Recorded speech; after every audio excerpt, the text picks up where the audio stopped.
Good evening, everybody. Welcome. Welcome. It's my distinct honor to introduce you to Nick Sullivan, Esquire magazine's fashion director.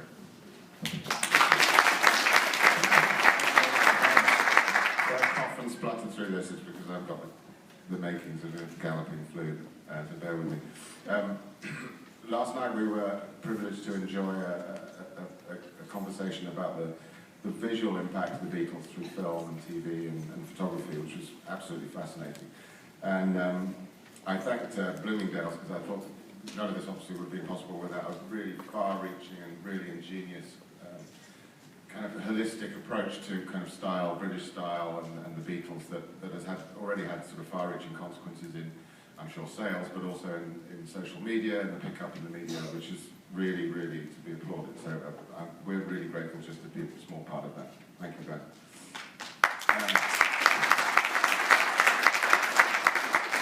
Special thanks also go out to our event partners tonight, Tanqueray Gin and Kent and Kerwin. So please thank them. Our moderator tonight, as last night, Mark Lewisohn has long been acknowledged as the world authority on the Beatles. His books include the best-selling and influential recording sessions, The Complete Beatles Chronicle, and as co-author, The Beatles London. The world's only professional Beatles historian. That's a very specific job, and you have to be pretty talented to be able to do that. He was consultant and researcher for all aspects of the anthology, the Beatles' own TV series, DVDs and CDs, for which he worked alongside George Martin himself. His current project is shaping up to extend to no less than 25 years of full-time endeavour, researching, writing what's already being held as the Beatles' definitive independent biography. Tune In, the first of the 3 volumes in the Beatles All These Years, is released this week.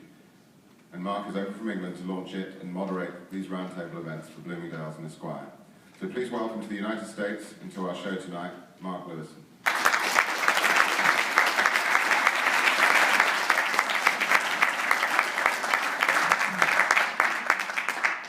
Thank you.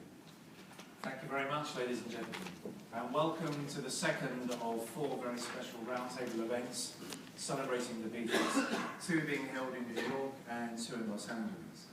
It is genuinely an honour to be here on behalf of Bloomingdale's and Esquire magazine. Introduction, and maybe just from the way I speak, you might have picked up on the fact that I'm actually not from around these parts. I come from a little country across the Atlantic. During the research for my new book, Tune In, I found a lovely description in Billboard magazine of the place that I've always called home. Billboard called it the tight little isle.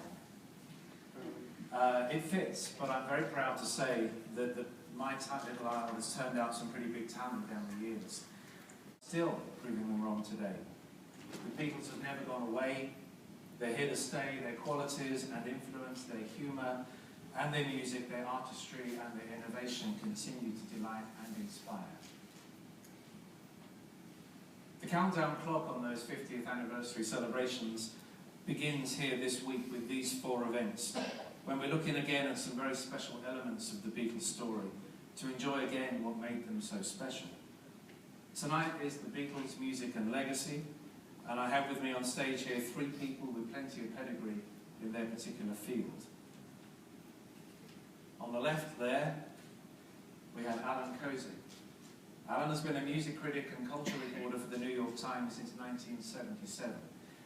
He's also written several books, including the classical music edition in the New York Times Essential Library. He's written a biography of the violinist Misha Elman, and 2 volumes about surely his real favourite subject, the Beatles. The first is The Beatles from the Cabin to the Rooftop, and the new one, coming out soon, is Got That Something, How I Wanna Hold Your Hand Changed Everything. That's being published next month by Times Books and Byliner as an e-book single. For years, he's been the New York Times go-to guy whenever there's a Beatles story to write, which is often. So please welcome Allan Kozinn.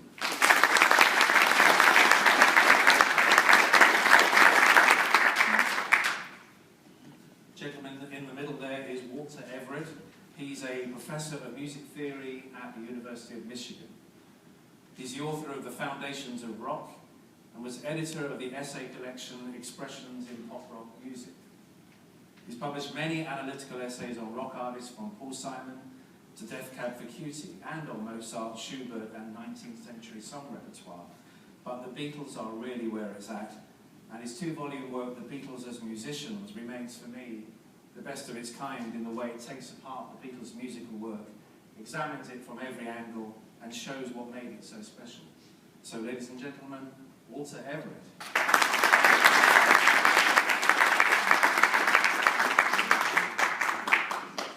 Closest to me here we have Ken Scott.